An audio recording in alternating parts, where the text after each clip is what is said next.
The NBA turned into a thriller movie last night. SGA drives, he pulls up. Oh yeah! Murray's got it. Fox crowding. Called a foul.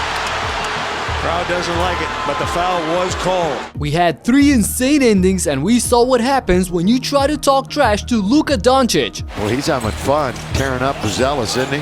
Yeah, I told Zealous to keep his chops closed. But we gotta start in OKC, where the last 2 champions clashed in a thriller ending. In Tatum's and J-Dub's absence, it was SGA and Holmgren against JB and Pritchard in this game. And the Celtics struck first. Pritchard waiting for the cutter. It's Brown!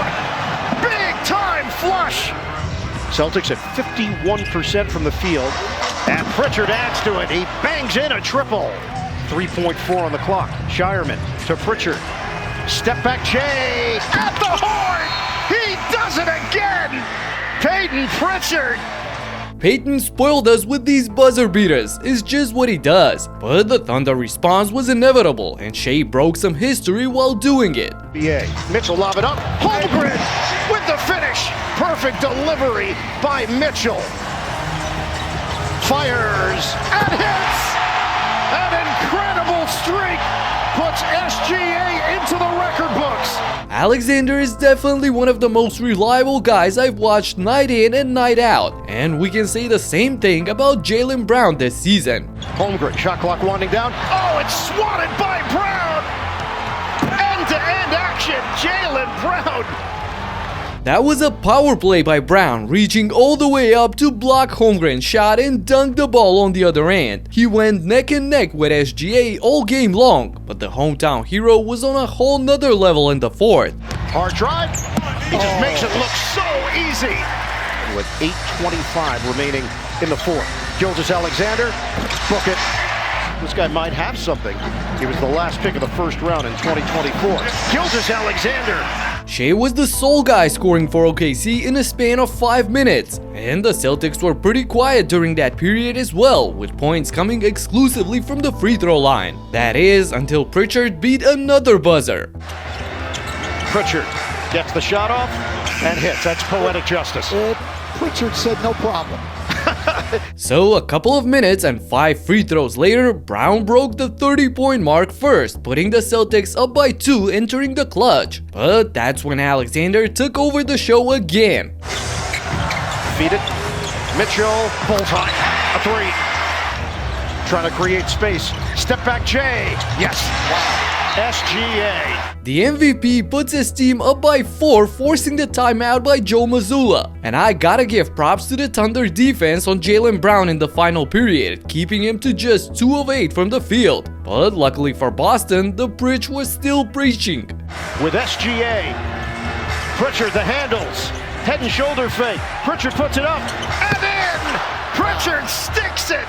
Payton tied the game on a wild contested shot over Shai. So with the entire arena on its feet with little over a minute left, it's only fitting for him to respond. He drives, he pulls up, he's got it! And he does just that with his patented move, snaking through the defense before the pull-up. Butter! You see the graphic here, he's leading the league in clutch points this season. JB doesn't blink either and stays calm at the foul line, knocking down both shots to tie it up. But he got subbed out after committing his 5th foul on this play, which resulted in SGA against Shireman up top. And you already know this is barbecue chicken. Gilgeous-Alexander, 10 to shoot.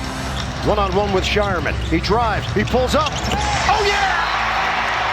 You simply can't have one defender on him, he's too lethal. But as I said it before, so is Brown. Shireman gets it in for Brown. Celtics are down by 2. Brown trying to step through, pirouettes, fires. Oh, Jaylen Brown got him! That was excellent defense by Lu Dort, just better offense by Jaylen. So here we go, 15 seconds on the game clock, it's winning time. Tell you what, the MVP candidates have shown up. 6 seconds left. Swing it. Caruso sets, fires, off the mark. Holmgren, contact. .8 on the clock. As soon as he saw the double team coming, Shai threw the pass to Caruso, who had an open look but missed the three. And we would have gone to overtime if it wasn't for Chet's heroics. The first free throw rattled in, and after Coach Daignault told them that Boston still had a timeout, Holmgren drilled the second one as well. So can the Celtics pull off a stunner? Gasp for the Celtics. Shireman gets it in. Pritchard! It's short! Oh, Pritchard gets the shot off, but he comes up short and the Thunder begin to celebrate. And Shai got showered after the game, which he didn't find quite amusing. From Chet, how would you describe just your overall? Why are you looking at me? You're not happy about that celebration? They're gonna learn. It's all right. They'll get their consequences. Don't worry about it. In San Antonio, the Spurs hosted the Nuggets without Wembanyama in this game. But no Victor, no problem. Jokic, it would not drop. Fox. And Fox scores it. Sixth man of the year candidate. Now Barnes is into Jokic, and Barnes scores it. Christian pump faking. One too many. Now corner three, that's good. Castle turns the corner. The cell again. The Spurs went on a huge 26-10 run to build a 20-point lead in the middle of the second quarter, and they were able to hold on to a double-digit lead all the way to the final frame, with Stephon Castle leading the charge with a 30-point triple-double. Nikola Jokic messed around and posted a huge one himself of 31 points, 20 rebounds, and 12 assists. My goodness. But the last period belonged to Spencer Jones and Jamal Murray. Out to Spencer Jones. And Spencer nails it. We gotta start making threes and buckets. Murray fading away, and he knocks it in. Spencer Jones straight away. Got it! Jones went off at the start of the fourth, scoring 12 of his 19 points to close the gap to just 4 points. The Spurs missed their last 4 shots and the momentum started swinging in Denver's direction. It was just a matter of time when they would take over the lead. Jokic has post position. Spencer cuts. Spencer's away, and he lays it in. Are within 1. Keldon Johnson flips it up. No good. Nuggets can take the lead right here. Nuggets playing 4 on 5 here. Murray for the lead. Got it! Murray drills the go-ahead 3 to complete the 20-point comeback, forcing a timeout by the Spurs. And coming out of it, Jamal continued pouring in.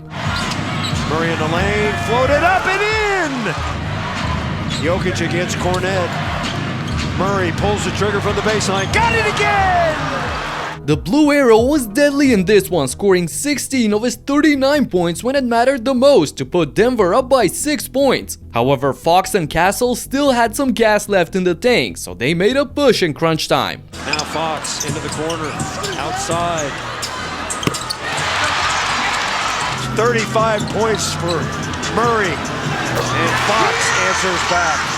Swipa makes it a one-possession game with his 27th point of the night. And on the other end, they played great defense, resulting in a miss by Cam Johnson. This gives them the opportunity to potentially tie the game with a 3-pointer. Stephon Castle had a solid look, but the ball rims out, and watch what happens next. Castle, no good!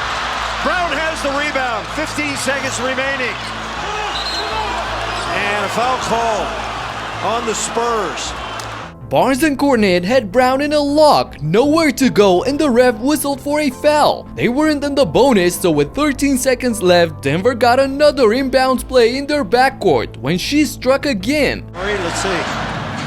Murray's got it. Fox crowding. Called a foul. Crowd doesn't like it, but the foul was called. Honestly, you cannot call 2 soft fouls like that in the closing moments, especially when the defense did such a good job to trap them far away from the basket. I'm shocked that the Spurs didn't challenge any of these fouls. Regardless, Murray didn't mind the chance to seal the win on the charity stripe by knocking down both free throws. And with that, the Nuggets remain in the chase for a home court advantage in the playoffs. And speaking of that, Luka and the Lakers could have taken control of the 3 seed with a win over the Bulls last night. So they took their mission seriously. That was Trey Jones underneath. Ayton's there. Good start for the Lakers of Luka. Across the timeline, little stutter step. Rui camping out in the corner for 3. Boy, a high percentage shooter from that corner. Again, Doncic, nobody with a hand in his face. Giddey gave him all kinds of room. Luka was hitting back-to-back threes. He was setting his teammates up with some wide-open looks. It looked like an ordinary night in Los Angeles. Until Matas Buzelis got all confident in the second quarter. Take it away. Boy, Buzelis was right there. Yuki all the way, and the dunk! Off the window. So in amongst the trees, 4 to shoot. Again, they are winding it all the way down, and then a swish. Buzelis took over the lead for Chicago on this 3, and when Luka got back in the game, he apparently said something to him while shooting these free throws. And boy, what a costly mistake that was. So we knew all about him coming into this season. Doncic over Buzelis to score. A little mid-range magic for Luka magic. They were talking between Buzelis and Luka. Crossing over now is Luka coming. It goes! You bet it goes! And another and one. And they are still jawing at one Oh, another. yeah, they are. And Luka, boy, he's the one guy I don't know if you want to jaw with because he becomes even more aggressive offensively. His three-point percentage is his best as a pro. Luka over Buzelis. Boy, they're not going to stop. That's going to be an all-game thing. Doncic started going at Buzelis time and time again, scoring and talking trash after each and every bucket. He got 10 straight points on him in a span of a minute and a half, which forced Billy Donovan to sit Matas on the bench. Little did he know that he opened the Pandora box. They're there sitting next to you. Here is the lob and the tip-in by Ayton. Points in the paint, 30 for the Lakers, 28 for Chicago.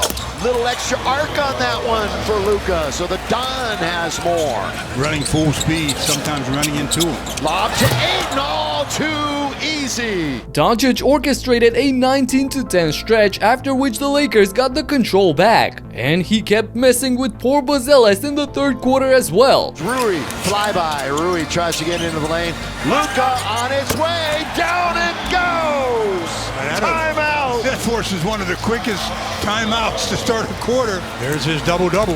Yep, 17 and 10. Doncic, easy, does it again. Well, he's having fun tearing up Buzelis, isn't he? Yeah, I told Buzelis to keep his chops closed. All of it belongs to Luka Doncic. Here's another 3. Got another one. You should not have poked the bear, Matas, cause Luka erupted from that point on, making it rain from downtown, cooking him every time down the floor. And LeBron used the momentum to send the crowd into a delirium. LeBron again! Two-hand jam for the king. Look at Bronny holding number 41 up in the air. Bob still got it. James and Reeves with 18 and 30 points respectively were the ones keeping LA up by double digits through the middle of the final period, when Luka went right back at Buzelis again. Steal by Luka. Here we go. Change of pace. He's underneath. He went up against his favorite defender too. Scored at him and looked at him again. In perfect position. This would be more second chance points because Reeves got the rebound. That's 30 second chance points for the Lakers. You thought he'd get to 50. Here's 3 more. Yes! Timeout, Chicago. Bang, bang! A 51-point game on 9 of 14 shooting from 3-point range by the Magic Kid, sending Buzelis back home crying. Somebody started talking to me, so kind of wake me up. He started killing, obviously, and I started talking to him. What do you hope to take away from the experience? Probably not to talk to him. Moving on to Orlando real quick to show you the furious comeback by the Washington Wizards, believe it or not. They were down by 16 in the fourth, and as a normal person, I expected the lead to balloon to 30 by the time the buzzer sounds. But no, the Wizards showed us that they have guys who can ball actually. Leaky Black, good for 3. Leaky Black, fall away jumper, good again.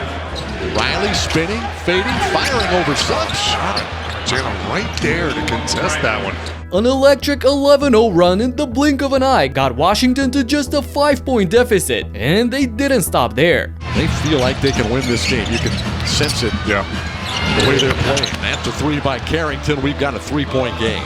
Hands it back to Coulibaly. Drives in on Banchero. Scores the basket and a foul on the Magic.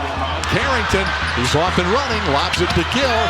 Gill puts it in and cuts the lead to 1. An additional 7-2 stretch in crunch time made it a 1-point game. Unbelievable. And in the penalty shootout, the Wizards were chasing a 3-point deficit, while the Silva and Bain stayed calm on the free throw line, knocking down all 6 of their shots. So eventually, it all came down to this. Clock ticking.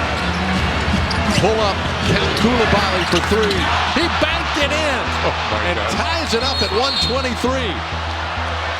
Coulibaly banks in the game-tying 3, stunning the entire arena. Still, the Magic had 5 seconds on the clock to try and save themselves from shame. Suggs, Banchero squares up. Clock down to 3. Banchero spinning, fadeaway shot is short. We are going to overtime. No, they can't. Banchero misses the potential game winner and we go to overtime. Shocking. And Coulibaly confirmed his clutch genes in the extra period again. Black to Coulibaly, good look for 3. Got it. The young French forward ties the game again with his 29th point of the night. But Jalen Suggs on the other end was ready to put an end to this debacle. It's against Coulibaly. They back off. His 3 is good. Pounding Black. Suggs driving shot. He's decked and will go to the line. Finally, Suggs scored the last 5 points for Orlando, who survived another thriller finish to win their 6th game in a row. And what if I tell you that 2 other teams have even hotter streaks than the Magic in the East? Yup, the Miami Heat had control over the game against the Bucks from start to finish. Philadelphia, 1 game left against them. Nice pass. Pella put it on a platter for Ben. 8 on the shot clock. In the Pella. Oh, that's sweet. He wanted to tie the game on that shot. Crowd on their feet here in Miami. 3 on the shot clock. Get it up, Larson. And in!